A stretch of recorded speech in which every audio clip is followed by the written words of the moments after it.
لیکن آپ صلی اللہ علیہ وسلم کی زندگی دیکھیں، آپ وسلم نے ہر کسی کے ساتھ اچھا سلوک کیا، کوئی مسلم ہے، غیر مسلم ہے، اپنا ہے، بیگانہ ہے، کوئی غلام ہے، آزاد ہے، ہر انسان کے ساتھ آپ صلی اللہ علیہ وسلم ایون انسانوں کے ساتھ کیا جانوروں اور پرندوں چرندوں کے ساتھ بھی آپ صلی اللہ علیہ وسلم کا سلوک ہم نے دیکھا کہ کس طرح آپ نے غیروں یعنی ایسی چیزوں کے ساتھ سلوک کیا جو کہ آپ جانتی بھی نہیں۔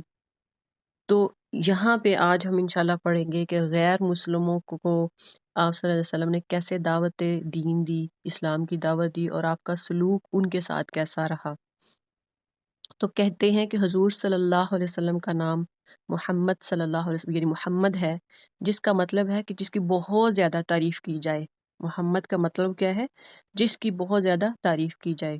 اور محمد کی صلی اللہ علیہ وسلم کی نبوت کا اطلاع حضرت عیسیٰ علیہ السلام نے اپنی امت کو دی تھی، جس کا ذکر قرآن مجید میں بھی ہے، وَمُبَشِّرًا بِرَسُولٍ يَأْتِي مِن بَعْدِ اسْمُهُ احمد، یعنی میں بشارت دینے والا ہوں ایک رسول کی جو میرے بعد آئے گا اور جس کا نام احمد ہوگا۔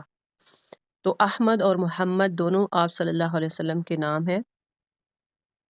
تو آپ صلی اللہ علیہ وسلم 7 ہجری میں وفات سے 3 سال قبل نبی صلی اللہ علیہ وسلم نے قسطنطنیہ، مصر اور حبش کے عیسائی حکمرانوں کو تبلیغی خطوط لکھے۔ اس میں آپ نے کہیں بھی یہ نہیں لکھا کہ عیسائیت غلط ہے، اسے چھوڑ دو، بلکہ قرآن کی یہ آیت مبارکہ لکھی، قُلْ يَا أَهْلَ الْكِتَابِ تَعَالَوْا إِلَىٰ كَلِمَةٍ سَوَاءٍ بَيْنَنَا وَبَيْنَكُمْ أَلَّا نَعْبُدَ إِلَّا اللَّهَ، یعنی کہہ دیجئے اے اہل کتاب، تعالو آؤ تم، الا کلمتن ایک ایسے کلمے کی طرف، سوائم بیننا و بینکم جو تمہارے اور ہمارے درمیان برابر ہے۔ برابری کا کلمہ وہ کیا ہے؟ تم بھی وہ کہتے ہو اور ہم بھی وہ کہتے ہیں۔ وہ کیا ہے؟ اللہ نعبد الا اللہ، کہ ہم کس کی عبادت کرتے ہیں؟ صرف ایک اللہ کی۔ ولا نشرک به شیئا، اور ہم کچھ بھی اس کے ساتھ شریک نہیں ٹھہراتے کسی کو بھی۔ ولا یتخذ بعضنا بعضا اربابا، اور نہ ایک دوسرے کو دوست بناتے ہیں، من دون اللہ، اللہ کے علاوہ۔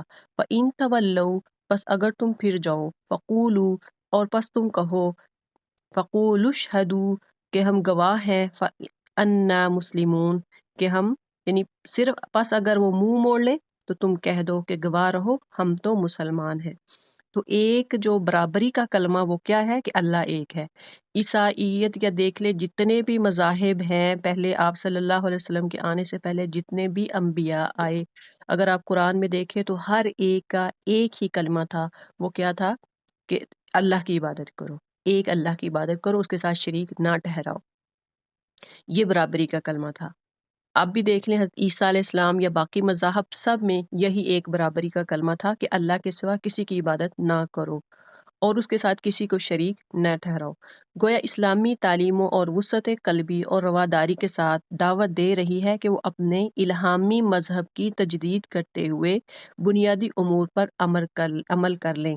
قرآن مجید میں کچھ اور مقامات پر کچھ دوسرے اعمال کا بھی کہا گیا ہے، مثلا حساب و کتاب پر یقین رکھنا، آخرت پر ایمان رکھنا، صالح اعمال اختیار کرنا۔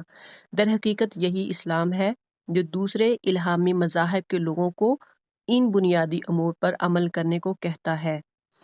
اب دیکھیں کہ غیر مسلموں کو بھی آپ نے دعوت دی، اس کیا دعوت تھی؟ کہ ایک اللہ کی طرف آ جاؤ۔ اور اس میں دیکھیں کہ پھر نبی صلی اللہ علیہ وسلم نے دعوتیں دی اور کتنا اپنی زندگی دعوت کے لیے صرف کی، اور اس کے بعد پھر دیکھیں کہ کئی ایسے معاہدے بھی کیے غیر مسلموں کے ساتھ جو کہ کبھی ایسا ہوا کہ انہوں نے توڑ دیے، لیکن آپ صلی اللہ علیہ وسلم نے کبھی بھی میثاق کو نہیں توڑا۔ اور اس میثاق کو یعنی نبھانے کے لیے آپ صلی اللہ علیہ وسلم نے کیسے ان کے ساتھ باتیں کی یا کیا معاہدے کیے، کیا میثاق تھا، ان میں ایک تھا میثاق مدینہ۔ نبی صلی اللہ علیہ وسلم نے اپنے پیروکاروں کو ہر قسم کے معاہدوں کو پورا کرنے اور معاہدہ کی پاسداری کا حکم دیا تھا۔ اسی لیے تاریخ میں ہمیں کوئی ایسی مثال نہیں ملتی کہ جہاں مسلمانوں نے غیر مسلموں کے ساتھ ہونے والے کسی معاہدوں کو پہلے خود توڑا ہو۔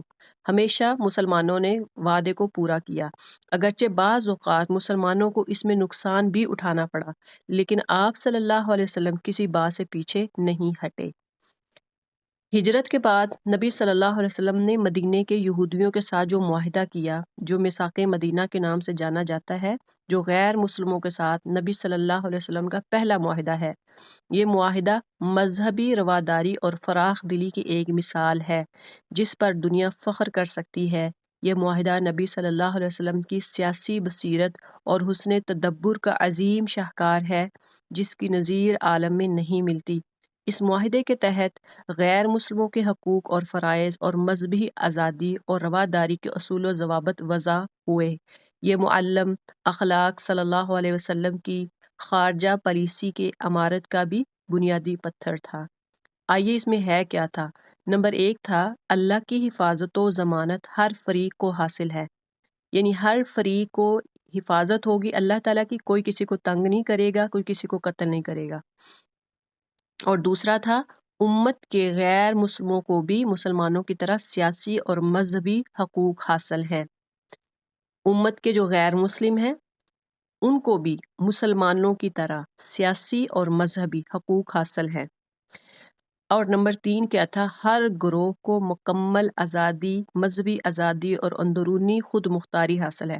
اگر یعنی مدینہ میں جو بھی رہنے والے ہیں وہ آزاد ہے مذہبی لحاظ سے، چاہے وہ یہودی ہیں، چاہے وہ عیسائی ہیں، چاہے ان کا کوئی بھی مذہب ہے، وہ آزاد ہے، اور اندرونی خود مختاری بھی حاصل ہے۔ اسی طرح نمبر 4 کیا تھا، امت کے دشمنوں سے مسلم اور غیر مسلم دونوں مل کر جنگ کریں گے۔ اب دیکھیں کہ یہ مشترکہ تھا، وہ کیا تھا کہ جب بھی جنگ کے لیے کوئی حملہ آور ہوگا، مدینے میں مسلمانوں پہ کوئی حملہ آور ہونے کی کوشش کرے گا تو اس وقت پھر یہ نہیں دیکھا جائے گا کوئی یہودی ہے، کوئی مسلم ہے، کوئی غیر مسلم ہے یا عیسائی ہے، یہ نہیں دیکھا جائے گا، بلکہ سب مل کر حملہ آور ہوں گے جو بھی حملہ کرنے کے لیے آئے گا، اور مشترکہ طور پر اخراجات جنگ برداشت کریں گے، یعنی اس میں جو بھی اخراجات آئیں گے جنگ کے وہ برابری کے طور پر ہوں گے۔ نمبر 5 یہ تھا کہ مسلم اور غیر مسلم دونوں ایک دوسرے کے خیر خواہ ہیں۔ یہ ہے وہ تحریر معاہدہ جس کی بدولت آپ صلی اللہ علیہ وسلم نے آج سے 1500 سال قبل شرکاء معاہدہ میں ہر گروہ کو مذہبی آزادی کا حق دیا اور انسانی زندگی کی حرمت قائم ہوئی۔ یہ دیکھیں کہ یہ معاہدہ میثاق مدینہ کتنا امپورٹنٹ ہے۔ اگر ہم اس کو دیکھیں، ہمارے حکمران دیکھیں، اگر اسی کو لاگو کر لیں تو یہ لڑائیاں جھگڑے مسلم اور غیر مسلم کے یہ کبھی ہوں ہی نہ، اور جو مسلمانوں کو ٹیررسٹ کا ٹائٹل دینے والے ہیں یہ کبھی یہ دے نہ، اگر ان میں یہ برابری اور انصاف ہو، کبھی بھی لڑائی جھگڑے نہ ہو، ایک دوسرے کے ساتھ قتل و غارت نہ ہو۔ جس طرح آپ صلی اللہ علیہ وسلم نے غیر مسلموں کے ساتھ جسٹس کیا، انصاف کیا، اس طرح اگر آج کی گورنمنٹس کریں تو کبھی بھی یعنی ہر جگہ پہ دیکھیں کہ امن اور سلامتی ہو۔ انڈیا میں دیکھ لیں آپ کیا حالت ہے، مسلمان آزاد ہو کر نماز نہیں پڑھ سکتے، آزادی سے مسجد میں نہیں جا سکتے، آزادی سے عورتیں حجاب نہیں کر سکتی، یا باقی آپ ممالک دیکھ لیں تو کہاں پہ کتنی آزادی ہے مسلمانوں کو، یا غیر مسلموں کو کتنی آزادی ہے۔ جہاں پہ مسلمانوں کی حکومت ہوتی ہے وہ پھر بھی غیر مسلموں کو، اقلیت جو ہوتی ہیں ان کو حفاظت دیتے ہیں، منورٹیز کو حفاظت دیتے ہیں۔ آپ پاکستان میں دیکھ لیں منورٹیز کو، اگر کوئی ہندو ہے، سکھ ہے، تھوڑی ہیں چاہے، لیکن وہاں پہ اس طرح سے نہیں ہے کہ ان کو آزادی نہ ہو، ان کے تہوار وہ اچھے طریقے سے مناتے ہیں، سارا کچھ کرتے ہیں۔ لیکن جہاں پہ غیر مسلم کی حکومت ہوتی ہے وہاں پہ دیکھ لیں کہ مسلمانوں کے ساتھ کیسا سلوک کیا جاتا ہے۔ اب بھی دیکھیں کہ صلح حدیبیہ ایک معاہدہ آپ صلی اللہ علیہ وسلم نے 6 ہجری کو عمرہ کی نیت اور ارادے کے ساتھ مکہ کے سفر پر روانہ ہوئے تو تب کو کیا تھا۔ حدیبیہ کے مقام پر آپ صلی اللہ علیہ وسلم نے پڑاؤ کیا تو معلوم ہوا کہ کفار لڑنے کی نیت سے ارادہ کر رہے ہیں اور مسلمانوں کے مکہ آنے سے روکنے کی پلاننگ کر رہے ہیں۔ بہرکیف اس موقع پر سفارت کاری سے ایک معاہدہ لکھا گیا جس کو صلح حدیبیہ کے نام سے یاد کیا جاتا ہے۔ آپ صلی اللہ علیہ وسلم مکہ کی طرف کس نیت سے جا رہے تھے؟ عمرہ کی نیت سے۔ جب پتہ چلا کہ مشرکین مکہ والے کیا کر رہے ہیں؟ پلاننگ کر رہے ہیں جنگ کی، تو اس پر پھر آپ صلی اللہ علیہ وسلم نے ایک خط لکھا جس کو صلح حدیبیہ کے نام سے، کیونکہ حدیبیہ کے مقام پر یہ خط لکھا گیا تھا۔ اس معاہدے کی کئی ایک دفعات اگرچہ مسلمانوں کے نقصان میں تھیں، لیکن نبی صلی اللہ علیہ وسلم نے جنگ و جدل سے بچتے ہوئے ان کو تسلیم کیا اور کفار کی باتوں کو تسلیم کیا۔ ان میں ایک یہ شرط تھی کہ کوئی بھی مشرک اگر مکہ مدینہ میں اسلام کی خاطر آتا ہے، اسلام قبول کرنے آتا ہے، اس کو واپس لوٹا دیا جائے گا، یعنی وہ اس کو اسلام قبول نہیں کرنے دیا جائے گا، اس کو واپس مکہ میں واپس کر دیا جائے گا۔ یہ ایک بڑی کڑی شرط تھی، اور مسلمان بھی گھبرا گئے تھے کہ یہ کیسا معاملہ ہے کہ اگر کوئی مسلمان ہونا چاہتا ہے تو یہ اس کی آزادی کا حق ہے، وہ اس کا رائٹ ہے کہ وہ مسلمان ہو اور اس کو واپس نہ کیا جائے، مسلمانوں کو یعنی ان کو حفاظت ملے۔ لیکن آپ صلی اللہ علیہ وسلم یہ کڑی شرط تھی، لیکن اس کے باوجود آپ صلی اللہ علیہ وسلم نے دل پہ پتھر رکھ کے اس کو قبول کیا۔ کہتے ہیں کہ صلح حدیبیہ میں حضرت ابو جندل رضی اللہ تعالی عنہ زنجیروں کی حالت میں آئے اور مکہ والوں کے لگائے ہوئے مظالم کی نشانیاں اور اپنے بدن کے داغ دکھائے کہ قریش کیا کچھ کرتے ہیں، لیکن آپ نے فرمایا قریش سے معاہدہ ہو چکا ہے کہ کوئی مسلمان مکے سے بھاگ کر آئے گا تو ہم قریش کے پاس بھیج دیں گے۔ اس پر ابو جندل رضی اللہ تعالی عنہ نے رو کر تمام مسلمانوں کو مخاطب کیا۔ قریب تھا کہ لوگ جذبات سے بے قابو ہو جاتے، لیکن آپ صلی اللہ علیہ وسلم کے نزدیک پابندی عہد زیادہ مقصود تھی، چنانچہ ابو جندل کو واپس جانا پڑا۔ دیکھیں کہ مسلمان کو انہوں نے باندھ کر رکھا، زنجیروں میں رکھا، بدن پر نشان داغے گئے، ان کو مارا گیا، اور وہ زنجیروں میں بندھے ہوئے ہیں، اور آپ صلی اللہ علیہ وسلم کے پاس آتے ہیں تو آپ نے کیا معاہدے کو توڑا تھا؟ نہیں توڑا۔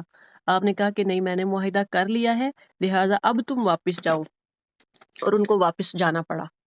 تو دیکھیں کہ آپ صلی اللہ علیہ وسلم نے ہر کوشش کی کہ وعدے کو پورا کیا جائے، معاہدے کو پورا کیا جائے، جو ایگریمنٹ ہوتا ہے اس کو پورا کیا جائے۔ اسی طرح مینورٹیز کو آپ صلی اللہ علیہ وسلم کا مینورٹی کے ساتھ کیسا سلوک اور تھا، اور معاہدے کیسے تھے۔ قرآن نے اپنے ماننے والوں کو اپنوں اور بیگانوں سب کے ساتھ عدل و انصاف برتنے کا حکم دیا ہے۔ اللہ تعالیٰ کا ارشاد ہے، یا ایھا الذین آمنوا کونوا قوامین للہ شہداء بالقسط، اے ایمان والو اللہ کے واسطے انصاف کے گواہ بن جاؤ، اور کسی قوم کی عداوت تمہیں اس بات پر نہ ابھارے کہ تم انصاف نہ کر سکو۔ انصاف کرو، انصاف ہی تقوی کے قریب ہے۔ اللہ سے ڈرتے رہو، بے شک وہ تمہارے ہر عمل سے واقف ہے۔ سورہ مائدہ۔ دیکھیں کہ کتنی پیاری آیات، قرآن کتنا پیارا، حدیث کتنی خوبصورتی سے کہ ہمارے اپنے لیے بہتر ہیں جو چیزیں، کہ کسی قوم کی عداوت تمہیں اس بات پر نہ ابھارے کہ تم انصاف نہ کر سکو۔ یہ بات کتنی اہم ہے، اور ہمیشہ ایسا ہی ہوتا ہے کہ ہم اسی سے بات کریں گے جو ہم سے بات کرے گا، ہم اسی سے ہنس کے بات کریں گے، ہنس کے بولیں گے جو ہمارے ساتھ اچھا ہوتا ہے، جو ہماری تعریفیں کرتا ہے ہم بھی اسی کی تعریف کرتے ہیں، اور جو ہمارے مخالف ہو، خلاف ہو، کبھی کسی سے بات سن لیں کہ وہ آپ کے خلاف بات کر رہا تھا تو ہم بھی پھر ایک کی 10 سناتے ہیں کہ اچھا یہ جائے گا کہاں۔ تو یہاں پہ کیا ہے کہ کسی قوم کی عداوت یعنی دشمنی تمہیں اس بات پر نہ ابھارے کہ تم انصاف نہ کر سکو۔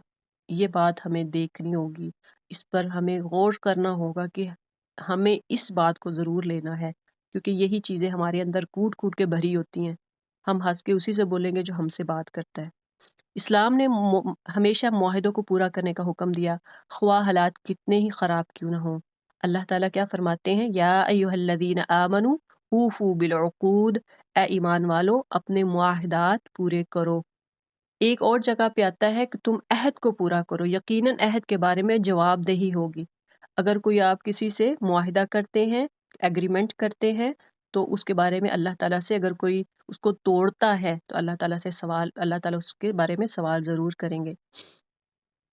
اگر آپ کو دشمن سے خیانت اور بد عہدی کا اندیشہ ہو، آپ کو لگے کہ یہ دشمن خیانت کرے گا یا ایگریمنٹ توڑ دے گا، تو پھر برسر عام معاہدہ ختم کر دیں۔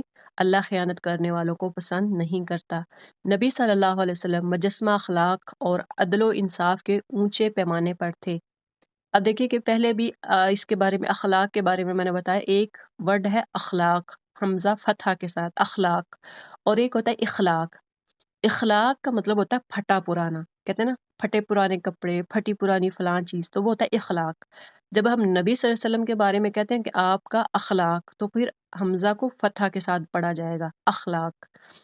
اور عدل و انصاف کے اونچے پیمانے پر تھے، آپ نے اسی اصول کو ساری عمر مد نظر رکھا، اور غیر مسلم خواہ معاہدین تھے یا مفتوحین، آپ نے ان کے ساتھ ہمیشہ اچھا اور بہتر سلوک اختیار کیا۔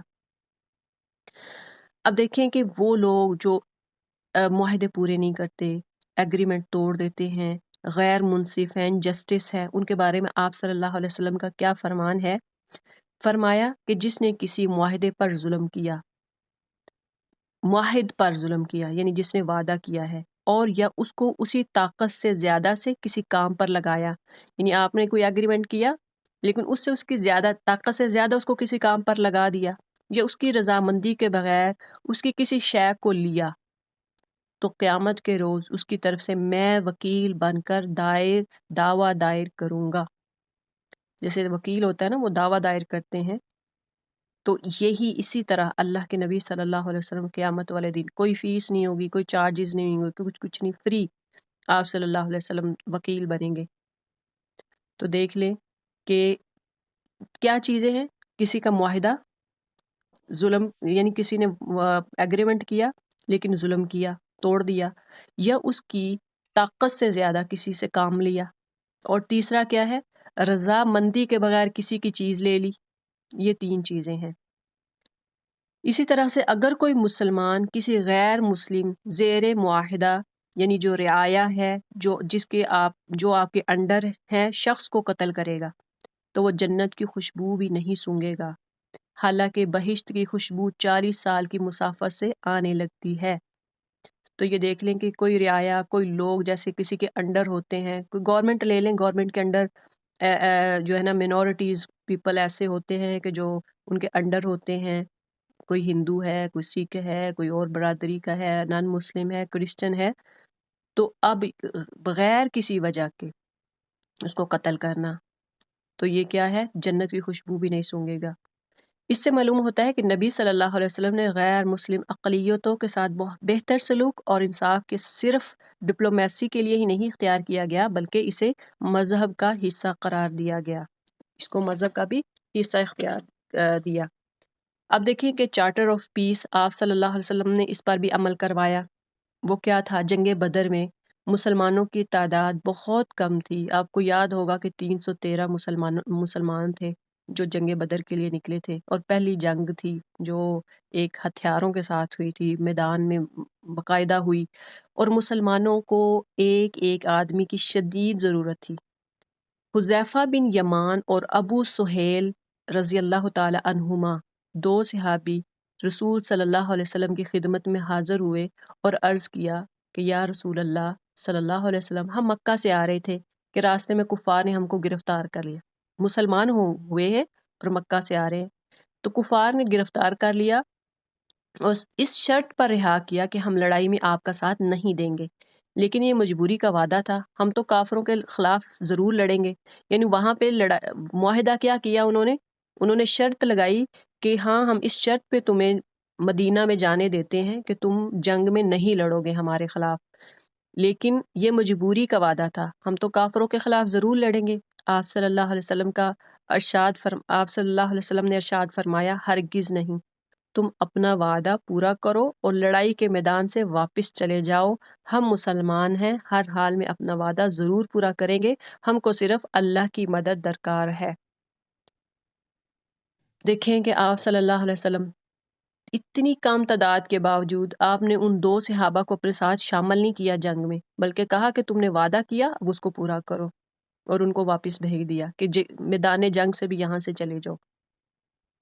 نبی صلی اللہ علیہ وسلم صرف امت مسلمہ کے لیے نہیں بلکہ پوری انسانیت کے لیے رحمت للعالمین بن کر آئے تھے۔ آپ کی زندگی میں جزیرۃ العرب کا اکثر حصہ مسلمانوں کے قبضے میں آ چکا تھا، چنانچہ جہاں جہاں مسلمان حاکم تھے اور غیر مسلم محکوم، آپ نے غیر مسلموں کے ساتھ حسن سلوک کی بہترین مثالیں قائم کی۔ رعایا کی حیثیت سے سب سے پہلا معاملہ نجران کے عیسائیوں کے ساتھ پیش آیا، اور آپ صلی اللہ علیہ وسلم نے ان کے ساتھ جو سلوک کیا اور احکامات جاری کیے وہ تاریخ کے اندر زریں حروف سے موجود ہے۔ آپ نے فرمایا نجران اور اس کے اطراف کے باشندوں کی جانیں، ان کا مذہب، ان کی زمینیں، ان کا مال، ان کے حاضر و غائب، ان کے وفود، ان کی مورتیں اللہ اور اس کے رسول کی ضمانت میں ہیں۔ یعنی ہر چیز ان کی موجودہ حالت میں کوئی تغیر نہ کیا جائے، اور نہ یعنی کوئی تبدیلی نہ کی جائے، اور نہ ہی حقوق میں کسی حق میں دست اندازی کی جائے اور ان کی مورتیں تبدیل کی جائیں۔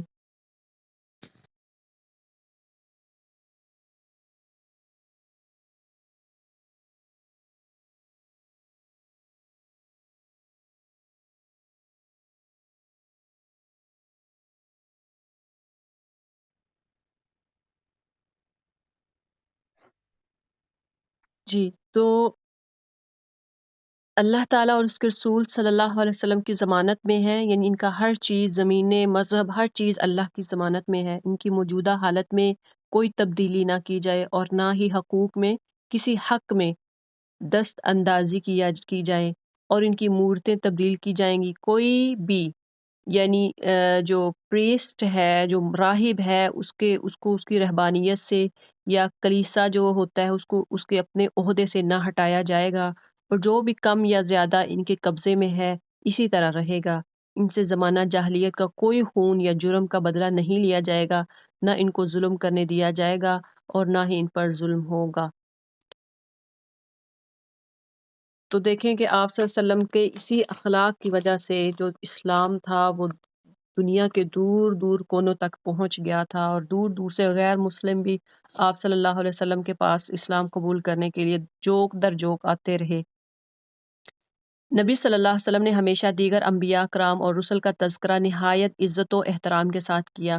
حضرت عیسیٰ علیہ السلام کے بارے میں فرماتے ہیں کہ میرا تعلق اور قربت عیسیٰ علیہ السلام کے ساتھ دنیا اور آخرت میں سب لوگوں سے زیادہ ہے، کیونکہ انبیاء باہمی علاقائی بھائی ہیں، ان کی مائیں الگ الگ ہیں لیکن سب کا باپ ایک ہے۔ یعنی باپ کا مطلب کیا؟ حضرت آدم علیہ السلام۔ تو موسیٰ علیہ السلام کو بھی آپ نے ہمیشہ اچھے الفاظ کے ساتھ ذکر کیا۔ جب رسول صلی اللہ علیہ وسلم مدینہ تشریف لائے تو یہود کو دیکھا کہ وہ یوم عاشورہ کا روزہ رکھتے ہیں۔ آپ نے اس کی وجہ پوچھی تو انہوں نے یہ کہا کہ یہ بڑا مبارک دن ہے، اس دن اللہ نے بنی اسرائیل کو ان کے دشمن سے نجات دی تھی، اور موسیٰ علیہ السلام نے اس دن شکرانے کا روزہ رکھا تھا۔ آپ صلی اللہ علیہ وسلم نے فرمایا میرا حق اور تعلق موسیٰ کے ساتھ تم سے زیادہ ہے، چنانچہ آپ صلی اللہ علیہ وسلم نے اس دن روزہ رکھا اور صحابہ کو بھی روزہ رکھنے کا حکم دیا۔ کس دن؟ عاشورہ کے دن۔ لیکن آپ صلی اللہ علیہ وسلم نے یہ فرمایا تھا کہ اگر اللہ نے آئندہ سال مجھے زندگی دی تو میں 2 روزے رکھوں گا، کیونکہ یہودیوں کی ہمیشہ مخالفت کا حکم دیتے تھے، تو 9 اور 10 محرم کا یا 10 اور 11 محرم کا روزہ رکھنے کا حکم دیا تھا۔ نبی صلی اللہ علیہ وسلم نے واضح طور پر غیر مسلموں کو یہ اختیار دیا کہ وہ اسلام کو قبول کریں یا اپنے مذہب پر قائم رہیں، لیکن آپ صلی اللہ علیہ وسلم ان کے ساتھ ایک معاہدہ کرتے تھے جس کے تحت وہ ادنا سا جزیہ دیتے تھے، یعنی کچھ ٹیکس دیتے تھے، جس کے عوض آپ انہیں ان کے دین، مال و جان اور عزت کے تحفظ کی مکمل ضمانت دیتے تھے۔ عام مسلمان بھی کسی کافر کو پناہ دے دیتا تو نبی صلی اللہ علیہ وسلم اس امان کا احترام کرتے، جیسا کہ ام ہانی بنت ابی طالب رضی اللہ تعالی عنہ نے فتح مکہ کے دن ایک مشرک کو پناہ دی تھی، اور رسول صلی اللہ علیہ وسلم نے اس کو برقرار رکھتے ہوئے فرمایا قد اجرنا من اجرتی و آمنا من امنتی یا ام ہانی۔ صحیح بخاری کی حدیث ہے، اے ام ہانی جسے تو نے پناہ دی ہے ہم اسے تحفظ دیتے ہیں، اور جسے تو نے امان دی ہے ہم اسے امان دیتے ہیں۔ لہٰذا ام ہانی رضی اللہ تعالی عنہا نے جن کو فتح دی، جن کو امان دی، آپ صلی اللہ علیہ وسلم نے ان کو بھی امان دی۔ اور اس طرح دیکھیں کہ غیر مسلموں کے ساتھ آپ صلی اللہ علیہ وسلم کا سلوک، وہ جو اپنے دشمن تھے، جنہوں نے اپنوں کو مارا، جنہوں نے اپنوں کو دیکھیں کہ ابھی آپ پڑھیں گے حمزہ کا جنہوں نے جس کو شہید کیا، اور اسی طرح ہبار حضرت زینب کو جس نے شہید کیا، یعنی نیزہ مارا اور ان کا مس کیریج ہوا، اور اسی طرح پھر باقی، تو آپ صلی اللہ علیہ وسلم نے کیا کیا ان کے ساتھ؟ کیا ان کو مارا؟ جب فتح مکہ ہوا تو کیسا سلوک کیا؟ عام معافی کا اعلان کر دیا، اور یہ تاریخی اعلان تھا۔ 10 رمضان 8 ہجری کو فتح مکہ کے موقع پر آپ نے جو تاریخی اعلان کیا رہتی دنیا تک اس کی کوئی مثال پیش نہیں کر سکتا۔ اپنے مخالفین کو کنٹینروں میں بند کر کے مارنے والے، کارپٹ بمباری سے مساجد، بچوں اور بوڑھوں کو شہید کرنے والوں اور ابو غریب جیل میں مظالم ڈھانے والوں کے لیے آپ صلی اللہ علیہ وسلم کی شان اور اسلام کی اصل تعلیمات کا ایک یہی دن زبردست نمونہ ہے۔ دیکھیں کہ پوری ابھی بھی دیکھ لیں کہ آپ مسلمانوں کے ساتھ جو ظلم ہو رہے ہیں اور جو مسلمانوں کے ساتھ ظلم کیے جا رہے ہیں، اگر کوئی مسلم غیر مسلم کی جیل میں ہے تو کتنا برا ان کے ساتھ سلوک کیا جاتا ہے۔ آپ دیکھیں کہ گوانٹا نامو بے، یہ ایک پریزن ہے امریکہ میں، دیکھیں کہ ان میں مسلمانوں کے ساتھ کیا سلوک کیا جاتا ہے، ابو غریب جیل میں کیا سلوک کیا جاتا ہے۔ تو آپ صلی اللہ علیہ وسلم کی شان اور اسلامی اور اصل تعلیمات ایک یہی دن زبردست نمونہ ہے۔ محسن انسانیت صلی اللہ علیہ وسلم نے اپنے بدترین جانی دشمنوں اور ان ظالموں کو جنہوں نے آپ کو مکہ سے نکالا، آپ کے ساتھیوں پر مظالم کے پہاڑ توڑے، ان کو دیکھ کر کہا جاؤ تم پر کوئی ملامت نہیں، تم آزاد ہو۔ صرف یہی نہیں بلکہ آپ نے امن کے قیام کے لیے یہ احکامات بھی صادر کیے کہ جو کوئی ہتھیار پھینک دے اسے قتل نہ کیا جائے، جو کوئی خانہ کعبہ کے اندر پہنچ جائے اسے بھی قتل نہ کیا جائے، جو کوئی اپنے گھر کا دروازہ اندر سے بند کر کے اسے کر لے اسے بھی قتل نہ کیا جائے، جو کوئی ابو سفیان کے گھر پناہ لے اسے بھی قتل نہیں کیا جائے گا، جو کوئی حکیم بن حزام کے گھر چلا جائے اسے بھی قتل نہیں کیا جائے گا، بھاگ کر جانے والوں کا تعاقب نہیں کیا جائے گا، یعنی ان کے پیچھے نہیں بھاگا جائے گا، زخمی کو کچھ نہیں کہا جائے گا۔ رحمت للعالمین آپ صلی اللہ علیہ وسلم کا یہ دیکھیں کہ کتنا اچھا اخلاق تھا۔ یہ ساری چیزیں آپ نے فرمائی کہ جو کوئی ہتھیار ڈال دے گا ان کو قتل نہیں کیا جائے گا۔ حضرت انس رضی اللہ تعالی عنہ راوی ہیں کہ آپ صلی اللہ علیہ وسلم جب مکہ میں فاتحانہ داخل ہوئے تو تمام لوگ آپ کو دیکھ رہے تھے، لیکن آپ تواضع کی وجہ سے سر کو جھکائے ہوئے تھے۔ آپ کا سر مبارک جھکا ہوا تھا اور کہا جاتا ہے کہ ایسے جیسے بیٹھے ہوتے ہیں نا تو ایسے سر نیچے کو جیسے اونٹ کی کوہان ہوتی ہے، بالکل سر کو ایسے نیچے عاجزی کی وجہ سے، انکساری کی وجہ سے جھکایا ہو۔ ہم ہوتے تو ہم کیا کرتے؟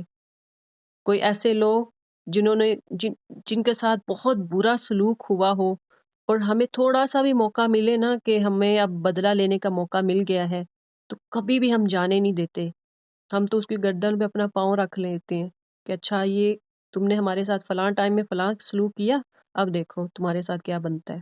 یہ ہماری حالت ہوتی ہے۔ تو آپ صلی اللہ علیہ وسلم کی زندگی دیکھیں، مکہ میں فتح ہو گیا، وہ جس کے آپ خواب دیکھا کرتے تھے کہ اللہ میں وہ مکہ جس کو جاتے ہوئے آپ رو رہے تھے، دل نہیں کر رہا تھا مکہ کو چھوڑنے میں کے لیے، آپ صلی اللہ علیہ وسلم کی آنکھیں بھری ہوئی تھی آنسوؤں سے، اور مکہ کو چھوڑ کے جب مدینہ جا رہے تھے، جس کی خواہش کرتے تھے کہ اللہ کے گھر میری آنکھوں کے سامنے ہو، تو آپ صلی اللہ علیہ وسلم دیکھیں کہ جب وہی مکہ فتح ہوتا ہے تو آپ صلی اللہ علیہ وسلم کی حالت کیا؟ سر جھکا ہوا ہے، خشوع و خضوع کے ساتھ اللہ کے آگے سر جھکائے ہوئے مکہ میں داخل ہو رہے ہیں۔ اور جاہلیت میں لوگ فتح کی خوشی میں کیا کرتے تھے؟ انتقام لیا کرتے تھے۔ اسی لیے بعض صحابہ نے جوش میں آ کر کہا الیوم یوم الملحمہ، کہ آج انتقام کا دن ہے، آج دیکھیں گے کیسے بدلہ لیتے ہیں۔ نبی صلی اللہ علیہ وسلم نے صحابہ کو کی یہ بات سن کر کہا نہیں، آج رحمت کا دن ہے، آج کعبہ کی عظمت کا دن ہے، آج برو وفا کا دن ہے۔ یہ تھی نبی صلی اللہ علیہ وسلم کی وہ فاتحانہ پالیسی جو محبت، اخوت، امن و سلامتی سے ممیز تھی۔ اب دیکھیں کہ حضرت حمزہ رضی اللہ تعالی عنہ آپ وسلم کا بڑے پیارے چچا، ان کا قاتل وحشی فتح طائف کے بعد کہیں فرار ہو جاتا ہے، مگر کہیں جائے پناہ نہیں ملتی، کوئی اس کو رکھنے کے لیے نہیں رکھتا اس کو، چنانچہ وحشی حاضر خدمت ہوتا ہے۔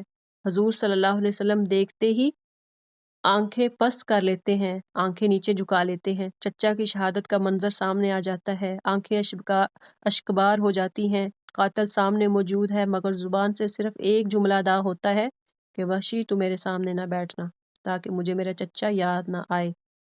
یہ حالت ہے۔ کیا بدلہ لیا آپ صلی اللہ علیہ وسلم نے؟ نہیں۔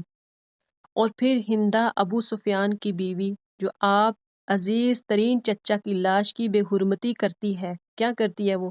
ان کے سینے کو چاک کرتی ہے اور کلیجہ نکال کر چباتی ہے۔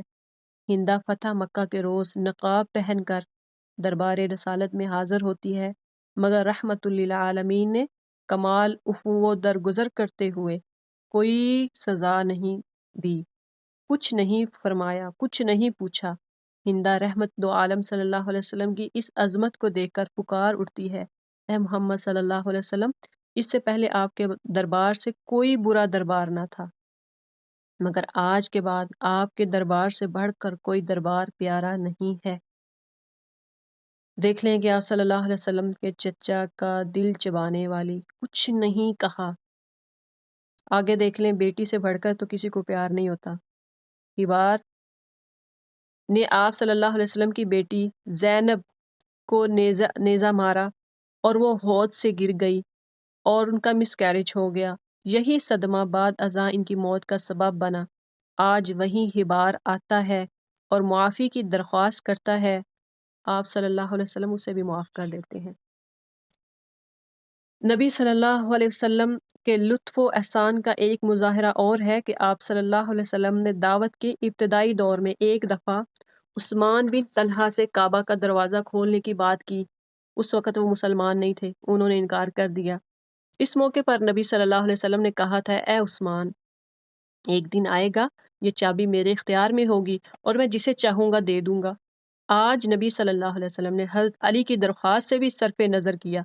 جب چابی آپ کے ہاتھ میں تھی، اللہ کے گھر کی چابی ہاتھ میں تھی، حضرت علی نے درخواست کی کہ مجھے دے دی جائے، آپ نے صرف نظر کیا اور عثمان بن طلحہ، وہی جن سے آپ نے چابی کہا تھا کہ دروازہ کھول دیا جائے تو نہیں کھولا، اور عثمان بن طلحہ رضی اللہ تعالی عنہ کو بلا کر چابی انہیں دیتے ہوئے بطور لطیفہ انہیں یاد دلایا، تو وہ پکار اٹھے کہ بے شک آپ اللہ کے رسول صلی اللہ علیہ وسلم ہیں۔ انہی کو دیکھ رہے ہیں چابی، دیکھیں کہ جو پہلے جس نے چابی سے انکار کیا، دروازہ کھولنے سے انکار کیا، جب مکہ فتح ہوتا ہے اور اللہ کے گھر کی چابی کس کو دیتے ہیں؟ اسی کو دے رہے ہیں، اور اس وقت وہ مسلمان ہو چکے تھے۔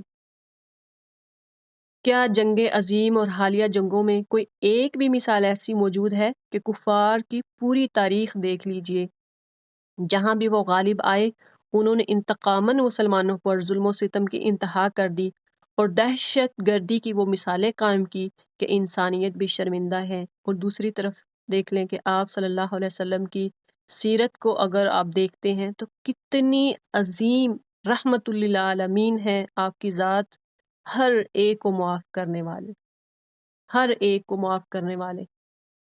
اللہ تعالی ہمیں بھی ایسی جو ہمارے اندر بھی ہمارا دل اتنا نرم کر دے کہ ہم بھی اپنے غیروں کو معاف کرنے والے بن جائیں۔ ہم بھی ہر کسی کو، کوئی غلطی ہمارے ساتھ کرتا ہے، کوئی ہمیں نیچا گرانے کی کوشش کرتا ہے، نیچا دکھانے کی کوشش کرتا ہے، تو ہم اپنی انا کو اندر نہ لے کے آئیں، ہم اپنی انا کی بنا پر اس کو معاف نہ کر دیں۔ ہم اگر کسی کے ساتھ اچھا سلوک کرتے ہیں، چیریٹی ورک کرتے ہیں، کسی کو کچھ دیتے ہیں، تو اس وجہ سے روک نہ لیں کہ اس نے میرے ساتھ بدتمیزی کی یا میرے خلاف کسی سے بات کی تو میں اب نہیں دوں گی، کبھی ایسا نہ کریں۔ سبحانک اللہم و بحمدک، نشہد ان لا الہ الا انت، نستغفرک و نتوب الیک، و صلی اللہ علی خیر خلقہ محمد و آلہ و اصحابہ اجمعین، آمین آمین یا ارحم الراحمین۔